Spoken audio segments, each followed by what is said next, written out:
Shalom semuanya. Wow, senang sekali hari ini bisa bergabung dengan Bapak Ibu Saudara, keluarga besar dari GB Orchards FICC. Aku lihat semuanya udah datang dalam keadaan ganteng, cantik. Coba lihat kiri kanannya, ganteng cantik di tempat ini. Ganteng cantik semuanya ya. Jadi saya mau ucapkan thank you untuk Bapak Pendeta Henry beserta segenap keluarga, segenap tim. Thank you untuk kepercayaannya. Dan saya percaya banget hari ini Tuhan punya firman yang akan berkati kita. Ada amin? Dan seingat saya, ibadah yang jam 11 ini, itu yang paling semangat di antara semua gereja area sini. Benar nggak? Saya dengar sih gitu ya. Nah, untuk memastikan coba ya kita tes semangatnya sama-sama, kita respon ya. Ada amin? Ada haleluya? Ada tepuk tangannya? Wah, bener nggak salah, ini tempatnya ternyata ya. Jadi kita membahas firman Tuhan dan tadi saya merasa kayaknya saya pengen membahas sesuatu yang berbeda dari ibadah yang pertama tadi. Jadi kita nggak pakai slide yang sesi 1, tapi kalau misalnya saya sebut ayat mau ditampilin boleh banget ya. Saya percaya firman ini akan memberkati kita. Hari ini pada sesi yang kedua kita akan membahas tentang pemberian Roh Kudus. The gift of the Holy Spirit. Bapak Ibu Saudara, saya pengen mulai dengan sedikit pertanyaan. Bapak Ibu Saudara di sini pada bisa nyetir motor atau nyetir mobil? Bisa, boleh tangan-tangannya yang bisa nyetir motor, nyetir mobil? Oh, yang lain apa? Disetirin ya yang lain ya, disetirin mungkin. Ya kalau kita nyetir motor, nyetir mobil, misalnya kita bisa. Tapi nggak ada bahan bakarnya, nggak ada bensinnya, nggak ada listriknya. Jalan nggak itu mobil? Nggak mungkin bisa jalan, betul ya? Tapi kita jago banget loh nyetirnya, bisa ngedrift. Kalau nggak ada bensin tetap nggak bisa jalan? Tetap nggak bisa ya? Sejago apapun kita nyetir motor, nyetir mobil, kalau nggak ada bahan bakarnya, nggak ada bensinnya, listriknya, tetap nggak bisa jalan. Nah sama dengan kehidupan kita manusia. Kalau kita jalanin hidup tanpa Roh Kudus, percayalah kamu gak akan bisa maksimal. Satu-satunya cara kita bisa maksimal di dalam hidup adalah kalau kita hidup jalannya gak sendirian, melainkan kita bersama-sama dengan Roh Kudus. Makanya hari ini Bapak Ibu Saudara, aku pengen mengajak kita untuk punya kerendahan hati, untuk mengakui Holy Spirit, I need you in my life. Kalau kita sendirian percaya kita gak akan bisa sungguh-sungguh bahagia. Kalau kita sendirian kita gak bisa jadi berkat buat keluarga dan teman-teman kita. Kalau kita sendirian kita akan lihat dosa-dosa akan membelenggu hidup kita. Satu-satunya cara kita maksimal, kita butuh Roh Kudus. Makanya hari ini kita mau belajar 5 peran Roh Kudus di dalam hidup kita. Supaya kita semua bisa maksimal. Semuanya siap? Kita mulai dengan poin yang pertama. Yang pertama adalah Roh Kudus mengubahkan. Roh Kudus mengubahkan. Pada Yeskiel 36 ayatnya yang ke-27 dikatakan oleh Tuhan bahwa rohku kuberikan kepada batinmu. Dan rohku ini akan tinggal di dalam dirimu membantu kamu untuk mengikuti ketetapanku, peraturanku supaya kamu mampu melakukannya. Jadi Roh Kudus yang bisa mengubahkan setiap dari kita. Bapak Ibu Saudara, ini adalah sebuah kisah nyata. Boleh saya cerita sedikit boleh? Kalau nggak boleh nggak apa-apa, saya tetap cerita juga. Jadi ini kisah nyata, ada seorang namanya Danny Johnson. Danny Johnson ini, dia ketika umur 17 tahun, dia salah pacaran. Pacaran dengan laki-laki yang tidak benar. Di sini pernah nggak salah pacaran Bapak Ibu Saudara? Pernah salah pacaran? Nggak ada ya di sini, sekali pacaran nikah semua, hebat. Ya Danny Johnson waktu itu dia pacaran tapi salah ya, dia salah pilih pasangan. Ternyata pacarnya ini tuh suka mukulin dia. Dan juga singkat cerita ngehamilin dia. Setelah dia hamil dan anak itu lahir, si laki-laki ini malah pergi meninggalkan dia dan pergi meninggalkan anak itu. Danny Johnson merasa dia gak bisa merawat anak sendiri. Jadi anaknya dia kasih buat orang, diadopsi sama orang. Tapi ternyata setelah kejadian ini dia gak belajar dari pengalaman, sama aja. Dia masih pacarannya salah, pacarannya gak bener lagi.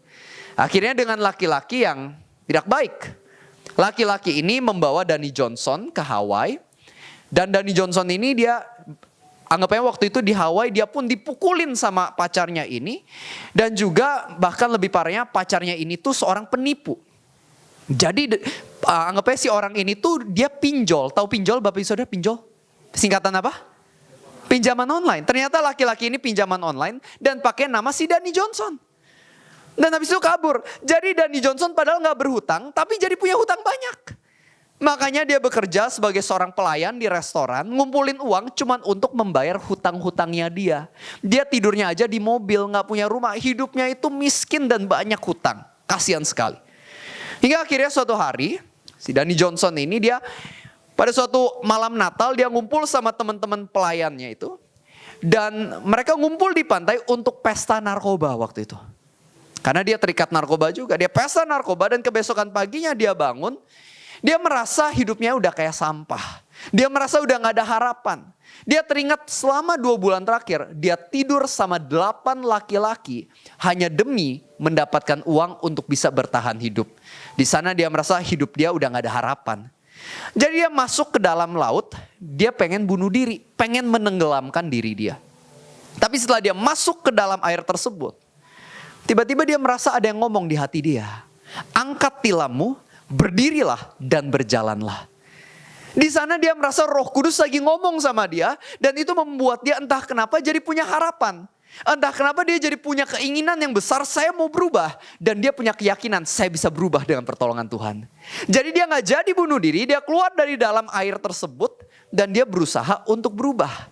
Akhirnya dia beneran tinggal semua dosa-dosa dia. Anggapnya kebiasaan pakai obat terlarang itu dia tinggal semuanya. Dia mulai aktif gereja, mulai jalanin hidup dengan benar, mulai bangun bisnis. Dan singkat cerita Bapak Ibu, ternyata bisnis yang dia bangun itu jalan. Ternyata jalan dengan baik, sukses, dia dapat keuangan yang baik, dia bayar semua hutang dia. Bahkan akhirnya jadi motivator, nulis buku, dan dia cerita ke orang-orang bahwa hidupnya yang dulu bobrok berubah jadi luar biasa. Karena Roh Kudus menyelamatkan dia. Nah sama halnya di dalam hidup kita Bapak Ibu Saudara. Gak peduli seberapa dalam dosamu, seberapa jauh kamu ninggalin Tuhan, seberapa lama kamu udah hidup di dalam kebobrokan, ketahuilah God's mercy is greater than your mess. Kasih Tuhan, kuasa Tuhan lebih besar dari semua pengalaman-pengalaman dosamu. Dan kamu bisa diubah. Kalau Danny Johnson aja masih bisa diubah Roh Kudus, ketahuilah kamu juga masih bisa diubah oleh Roh Kudus. Ada amin?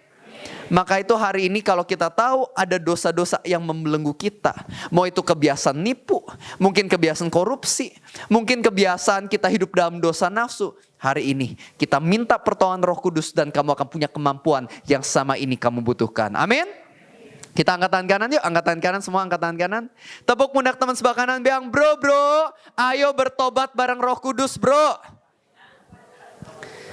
Oke, itu yang pertama. Jadi Roh Kudus bisa mengubahkan setiap dari kita. Yang kedua yang bisa kita pelajari adalah Roh Kudus menghibur. Coba semua katakan menghibur. Pada Yohanes 14 ayat 26 dikatakan bahwa sang penghibur yaitu Roh Kudus yang diutus oleh Bapa dalam namaku, dialah yang akan mengajarkan segala sesuatu dan mengingatkan kamu akan perkataan-perkataanku. Itu kata Tuhan Yesus. Jadi Roh Kudus disebut penghibur. Translasi aslinya parakletos. Maksudnya bukan penghibur yang seperti ini. Aduh kamu kasihan ya, aduh cup, udah deh kamu gak usah maju lagi. Udah kamu di sini aja gak usah berjuang lagi. Bukan gitu. Penghibur yang dimaksud adalah memotivasi untuk maju kembali. Ya seakan-akan Roh Kudus lagi ngomong gini, it's okay, gak apa-apa kamu ada gagal, ayo bangkit lagi, kamu masih bisa, di depan sana ada masa depan indah, ayo berjuang. Itu maksudnya penghibur. Bapak Ibu Saudara, kita manusia kan gak sempurna ya, sewaktu-waktu ada gagal. Betul? Siapa di sini yang pernah gagal dalam hidupnya? Pernah ya? Kadang-kadang ada kegagalan. Makanya pada Amsal 24 ayat 16 dikatakan, orang benar jatuh 7 kali, tapi ia bangkit kembali. Ternyata orang benar bukan dia yang gak pernah jatuh. Orang benar adalah dia yang walau pernah jatuh, dia bangkit lagi dan melangkah lagi bersama-sama dengan Tuhan. Nah begitu pula di dalam hidup kita. Di Alkitab ada kisah menarik. Di 1 Samuel 16 ayat 1, ada orang namanya Samuel. Coba semua katakan Samuel.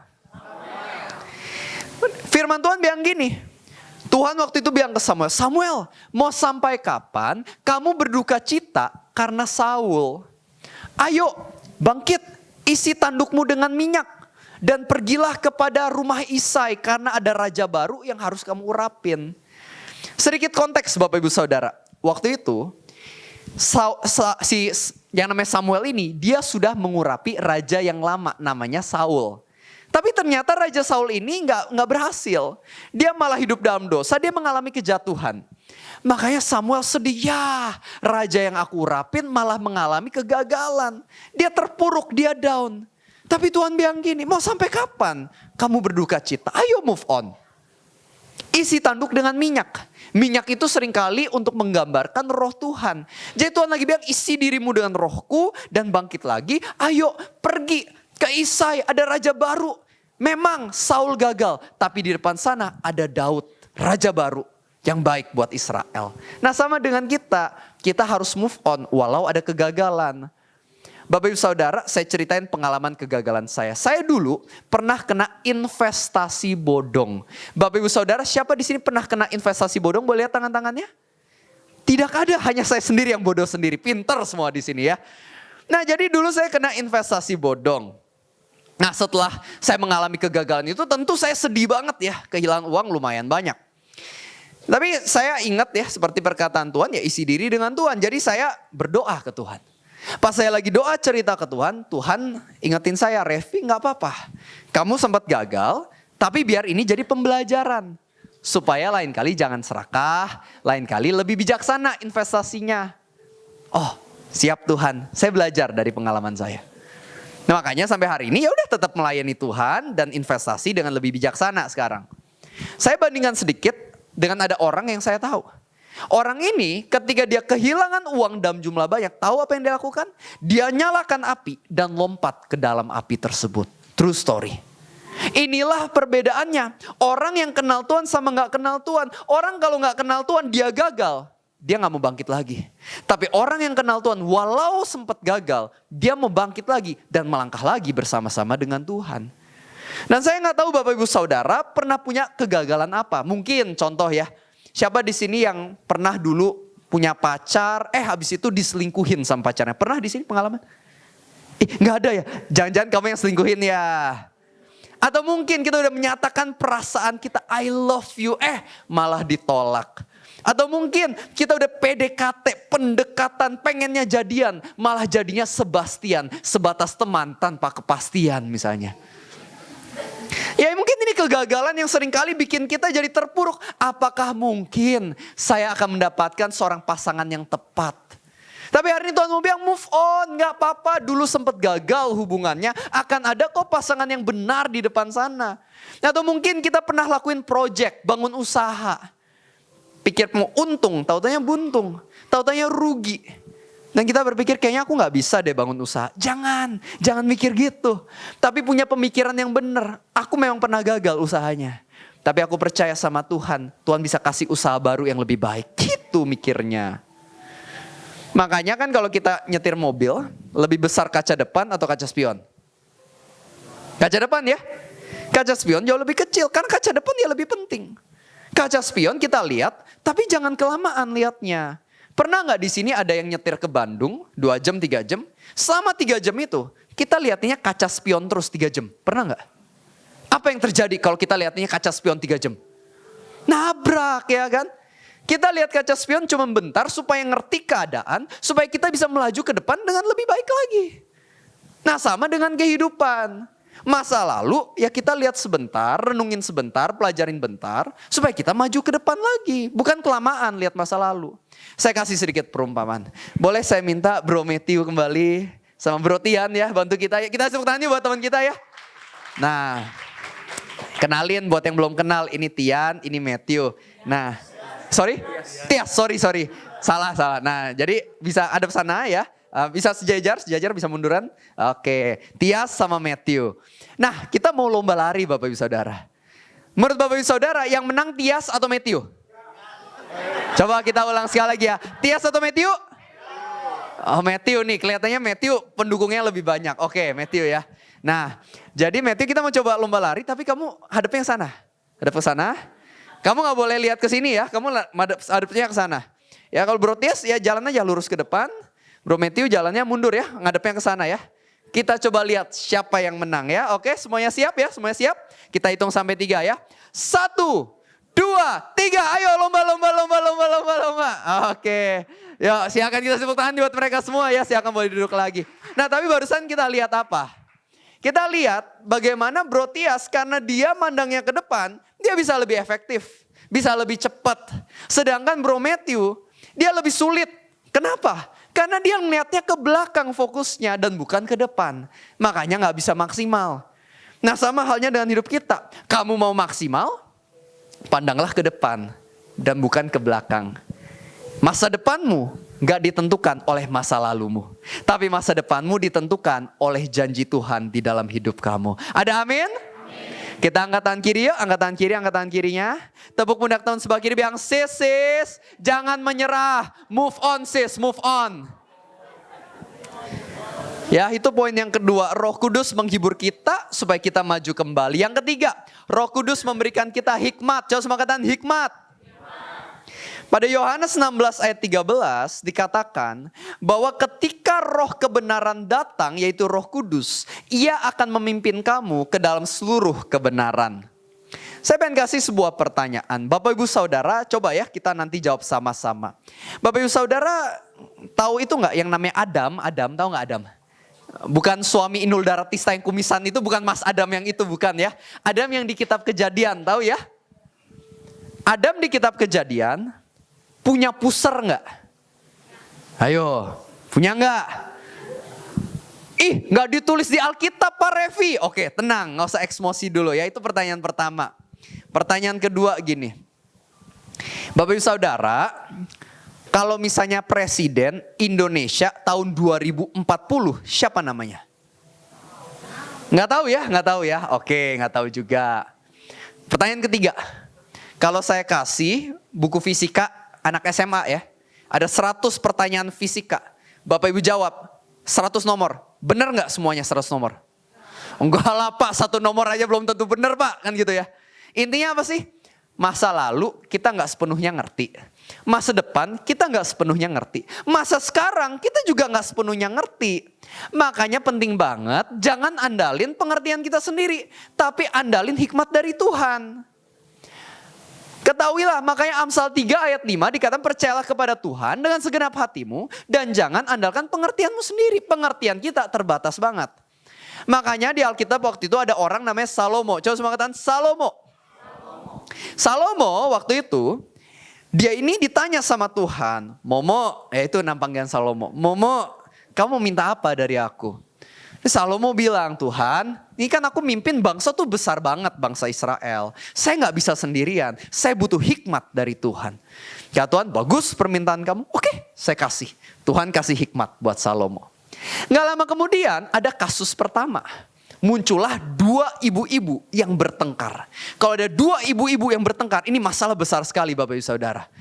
Jadi ibu yang pertama ngomong gini, Raja, kami ini tuh tinggal satu rumah. Saya punya bayi, dia juga punya bayi. Suatu malam, si wanita ini tidurnya break dance. Ya, kepala kaki, kaki kepala pokoknya. Gak bener lah tidurnya. Ketimpalah si anaknya ini. Makanya meninggal anaknya. Nah dia malam-malam diam-diam, dia ambil bayi saya yang hidup, ditukar sama bayi dia yang sudah meninggal. Dan ngakunya yang hidup bayi dia. Ibu yang satu lagi bilang, enggak Raja, bohong, enggak kayak gitu kejadiannya, ini bayi saya. Bingung dong Salomo ya. Zaman dulu kan belum ada ya, kayak tes DNA gitu kan nggak ada zaman dulu kan. Bingung kan. Tapi Salomo punya hikmat dari Tuhan. Dia bilang ke hambanya, ambilin pedangku. Setelah diambilin pedang, Salomo bilang gini, gini aja Bu. Biar fair, biar adil, kita belah 2. Ibu dapat setengah, ibu dapat setengah. Salah satu ibunya bilang, wah ide bagus Raja, boleh deh. Tapi yang satu lagi bilang, jangan Raja, daripada bayi ini dibelah 2, mending bayinya tetap hidup dikasih buat dia aja. Ketika Salomo dengar itu dia tahu, kasih bayi itu kepada wanita yang punya belas kasihan. Itu ibunya yang sungguhnya.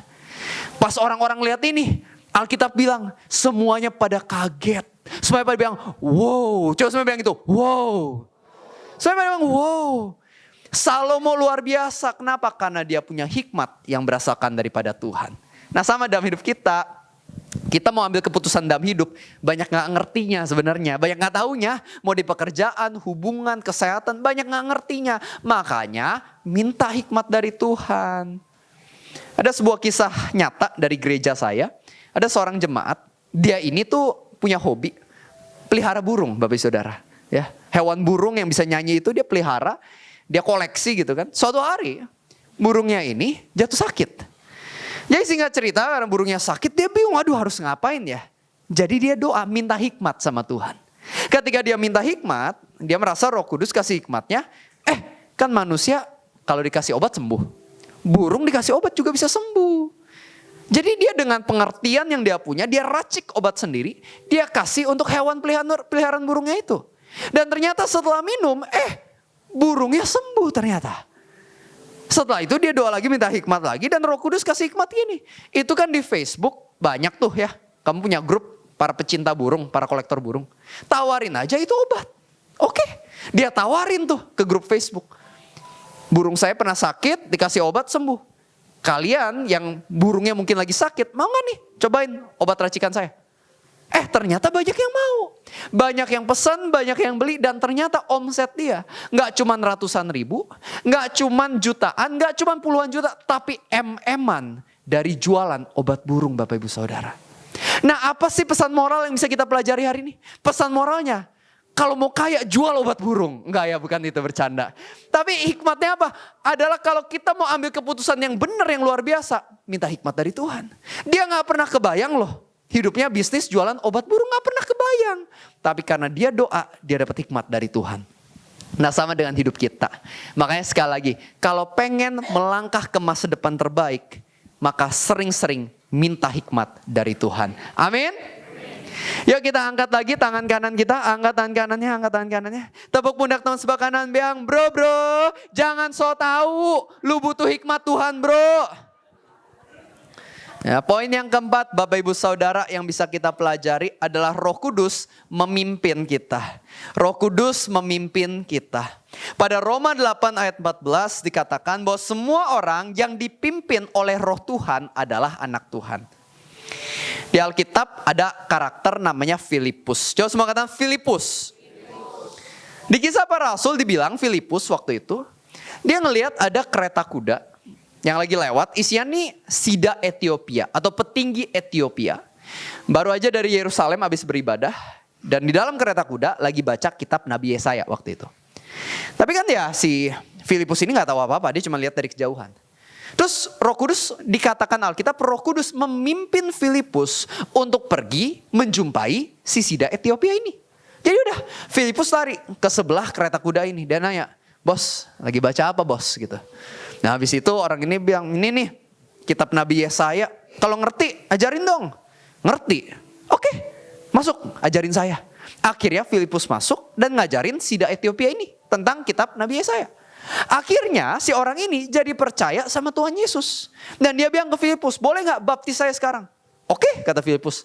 Akhirnya orang itu dibaptis sama Filipus pada hari itu juga. Nah pas saya baca ini, saya berandai-andai seandainya Roh Kudus udah mimpin Filipus, tapi Filipus gak mau pergi. Mungkin aja hari itu Sida Ethiopia ini gak akan kenal Tuhan, gak akan bertobat. Tapi untungnya Filipus mau ikutin tuntunan Roh Kudus itu. Makanya dia jadi berkat nyelamatin jiwa tersebut hari itu. Nah sama dengan hidup kita. Ketahuilah Roh Kudus mimpin kita nih setiap hari. Pertanyaannya, kita mau nurut atau gak nurut? Saya kasih contoh dari pengalaman hidup saya. Beberapa bulan yang lalu pernah ada kejadian. Saya itu chat teman saya namanya Reynaldo. Saya chat dia, saya tanya apa kabar bro? Karena saya biasanya tuh kalau muncul di hati kayak nama seseorang, saya bakal ya udah saya tanya kabar aja atau saya hubungin dia, biasanya gitu. Saya punya kebiasaan seperti itu. Ya waktu itu muncul di hati si Reynaldo ini. Jadi udah saya chat apa kabar? Terus dia balas. Dia bilang, "Oh ya baik, kabarnya lu gimana?" "Oh baik juga." "Kapan-kapan makan yuk." Dia bilang gitu. Dia ngajakin makan. "Oke, boleh," saya bilang. Jadi kita ketemu makan, dan pas lagi makan dia ngomong gini, "Bro, sebenarnya beberapa hari yang lalu," dia cerita, "saya itu udah lama gak punya komunitas rohani. Jadi saya rasanya tuh muncul kerinduan pengen punya komunitas rohani lagi. Nah terus tiba-tiba muncul kepikiran kamu gitu di kepala saya. Saya merasa saya harus hubungin kamu. Tapi saya merasa aneh banget masa tiba-tiba hubungin Revi. Udahlah gak usah." Jadi dia gak lakukan. Nah kebesokannya dia nganter istrinya untuk olahraga pilates. Ya di sini ada yang pilates, biasa ada yang pilates di sini. Gak ada yang suka pilates.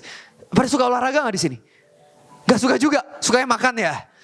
Nah jadi ceritanya istrinya pilates dan dia cerita dia ke coffee shop. Dia ke coffee shop, habis itu dia biasanya gak pernah lihat live Instagram saya, gak pernah.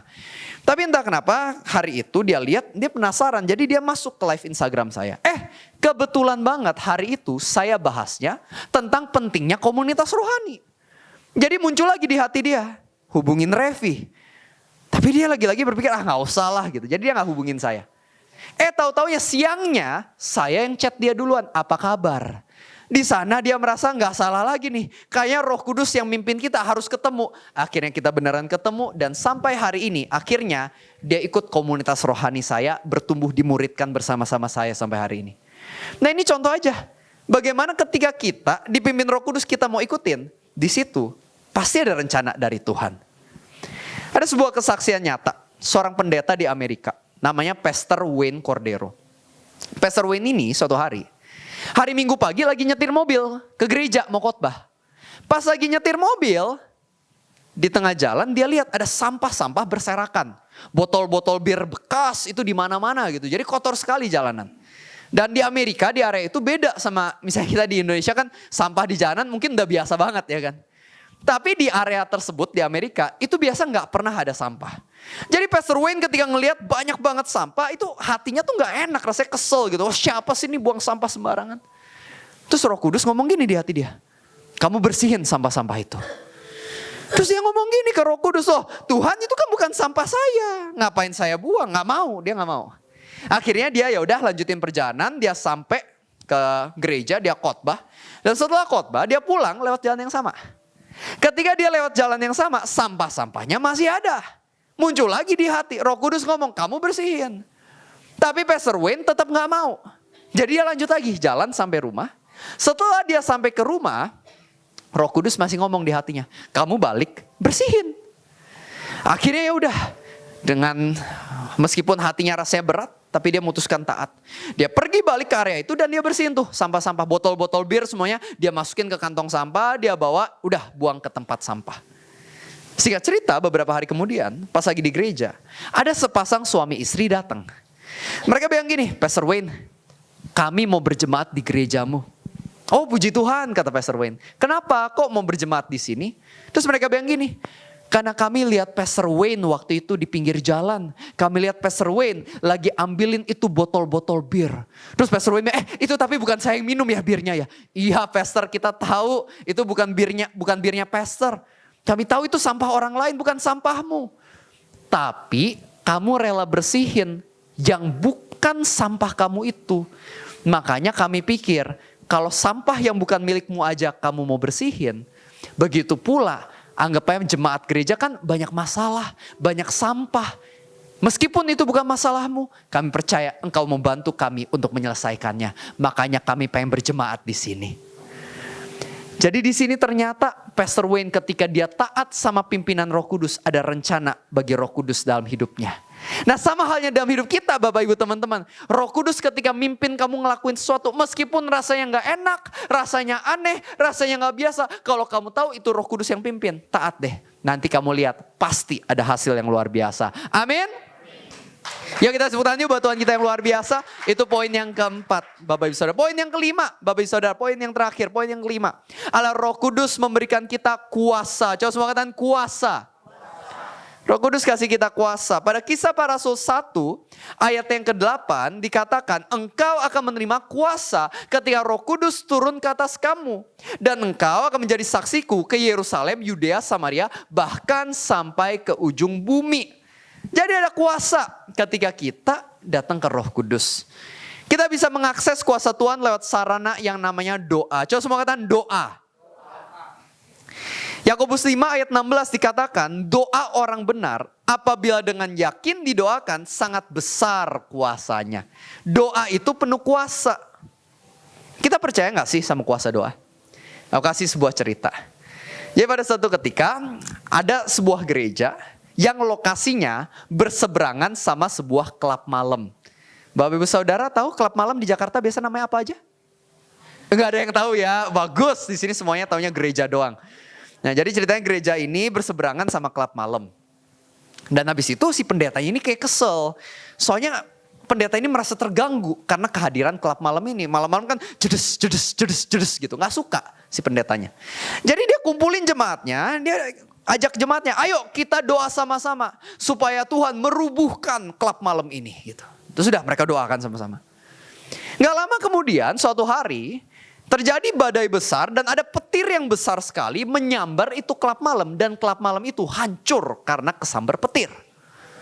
Dan setelah kejadian itu, pemilik klub malam menggugat si pendeta dan gereja ini. Dibawa ke pengadilan ya kan, dibawa ke pengadilan gitu kan. Jadi dia bilang, Pak Hakim, ini pendeta ngumpulin jemaatnya buat ramai-ramai doa supaya klub malam saya hancur. Makanya klub malam saya hancur hari ini gitu kan. Terus si pendeta ngomong gini, oh Pak Hakim, tapi bukan salah saya dong. Saya juga mana tahu Tuhan bakal jawab doanya jadi hancur beneran. Terus hakimnya ngomong gini, saya tidak percaya apa yang saya lihat. Saya lihat pemilik klub malam yang sangat percaya kuasa doa. Dan seorang pendeta yang tidak percaya kuasa doa. Bapak Ibu Saudara, pertanyaan gini, pas kita berdoa sehari-hari, kita beneran percaya nggak ada kuasa di balik doa itu? Kebenarannya doa itu beneran berkuasa loh, tapi kita harus beneran percaya juga. Yang namanya doa itu adalah cara kita mengakses otoritas surgawi dari Roh Kudus. Saya kasih sedikit perumpamaan. Bapak Ibu Saudara, kalau kita nyetir mobil atau motor ya, kan ada lampu lalu lintas ya. Hijau artinya apa? Jalan. Kuning artinya apa?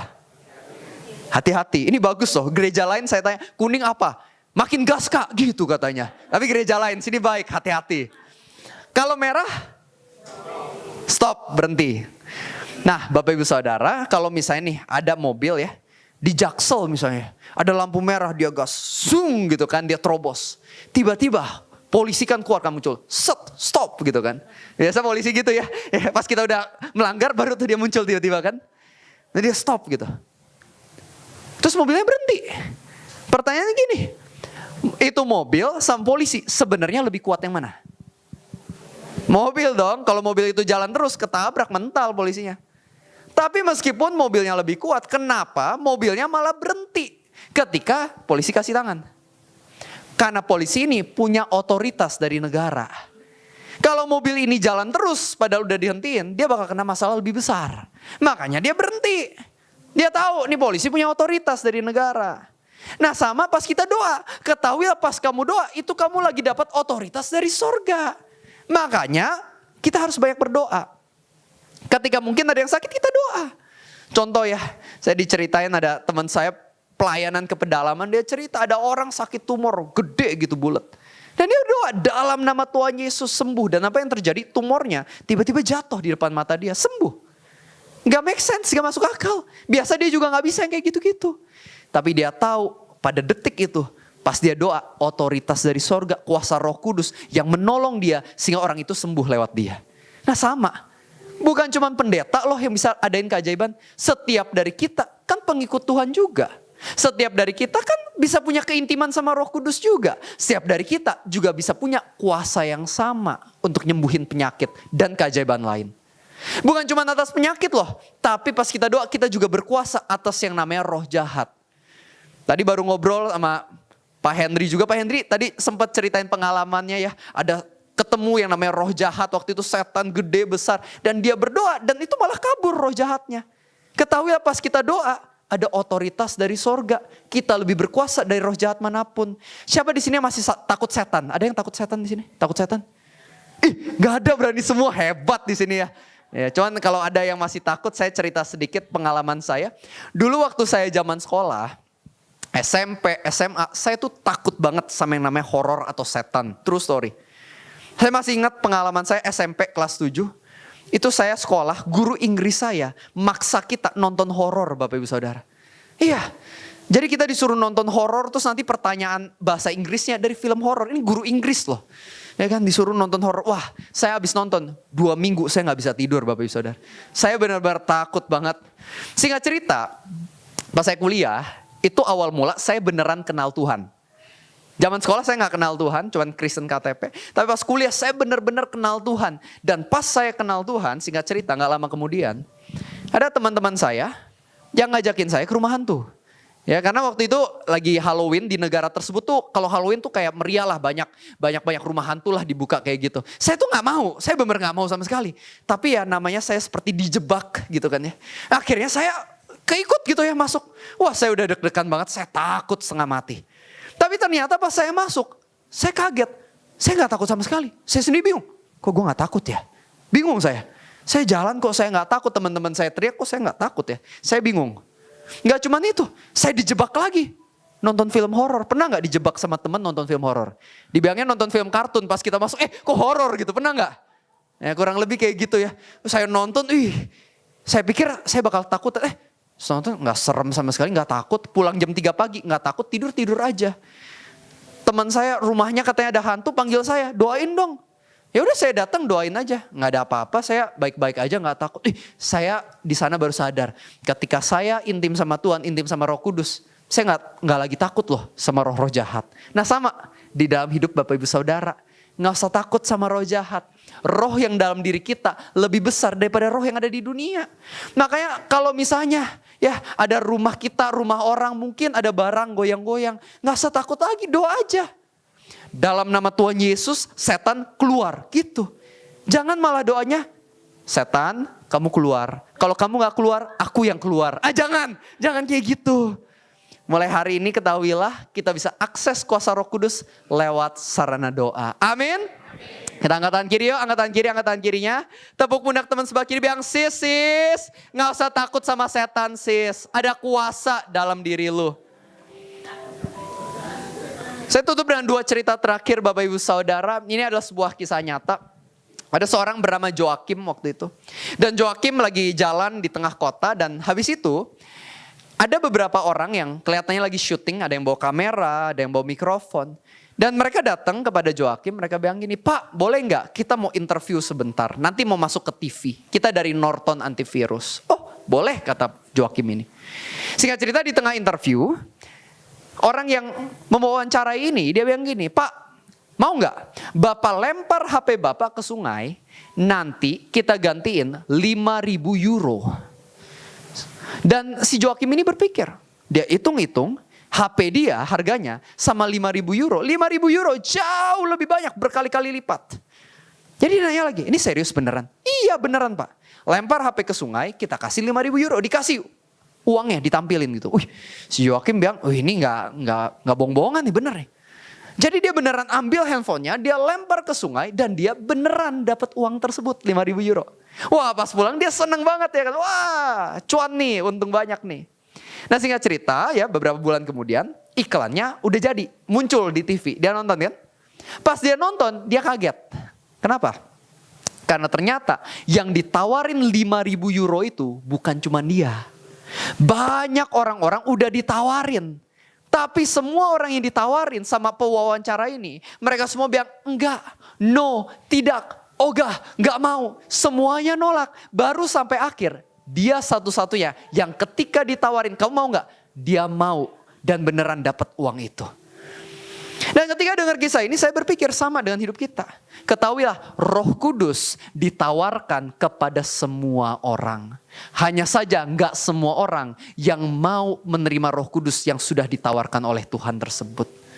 Bapak Ibu Saudara, pertanyaannya hari ini, sudahkah kita sungguh-sungguh punya keintiman sama Roh Kudus? Jangan-jangan sama ini kita enggak punya kuasa Roh Kudus, hikmat Roh Kudus, penyertaan Roh Kudus karena kitanya yang sama ini menolak Dia. Hari ini aku pengen ingetin, kalau sama ini kita jauh dari Roh Kudus, mulai hari ini kita sungguh-sungguh minta pengenalan akan Roh Kudus itu. Karena Alkitab mengatakan begini, ketika kamu minta, kamu akan mendapat. Kamu mencari, kamu akan menemukan. Kamu mengetuk, pintu dibukakan. Dan kalau kita lanjutin, kelanjutannya dibilang gini, Tuhan akan memberikan Roh Kudus kepada mereka yang meminta kepadanya. Kita sering kali lihat ayat ini cuma minta berkat, keuangan, materi, jabatan. Tapi Tuhan bilang, aku sediain sesuatu yang lebih besar dari itu. Yaitu keintiman sama Roh Kudus. Kalau misalnya kamu hari ini mau sungguh-sungguh punya keintiman sama pribadi Roh Kudus, kamu bisa punya. Dan itu yang akan bikin hidup kamu luar biasa. Amin. Satu cerita terakhir buat kita tutup hari ini Bapak Ibu Saudara. Ini kisah yang sangat menyentuh hati saya. Tadi pagi saya juga share. Ada seorang di Amerika, di San Diego namanya Frank.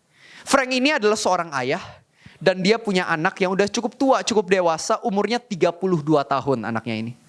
Tapi masalahnya anaknya Frank ini terikat sama obat-obatan terlarang, narkoba.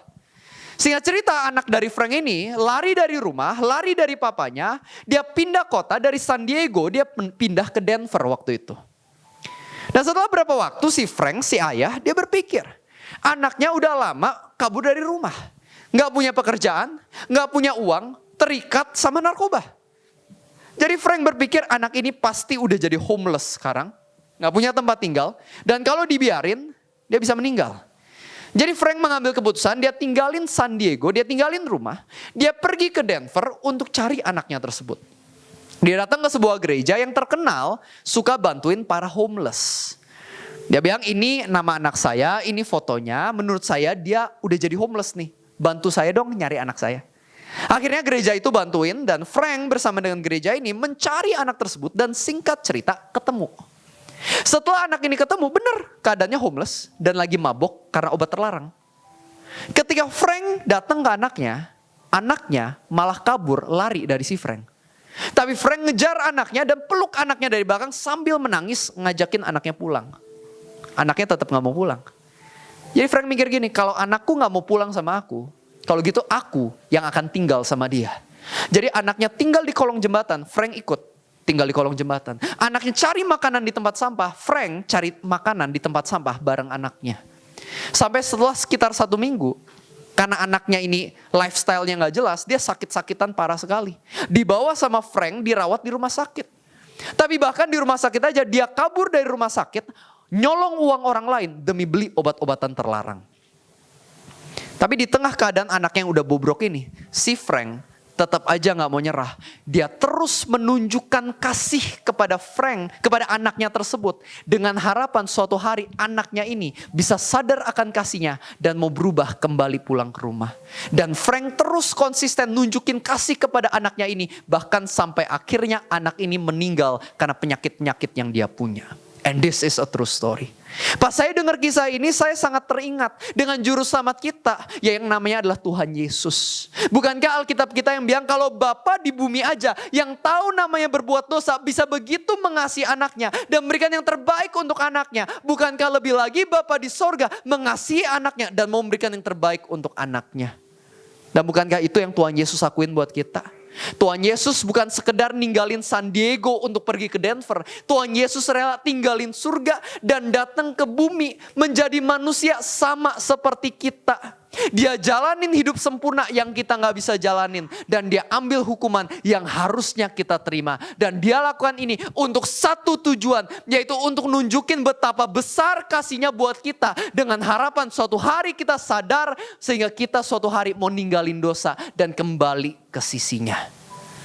Jadi hari ini pesan saya sangat simpel dan sederhana Bapak Ibu Saudara. Ketahuilah Tuhan Roh Kudus sangat sayang sama kamu.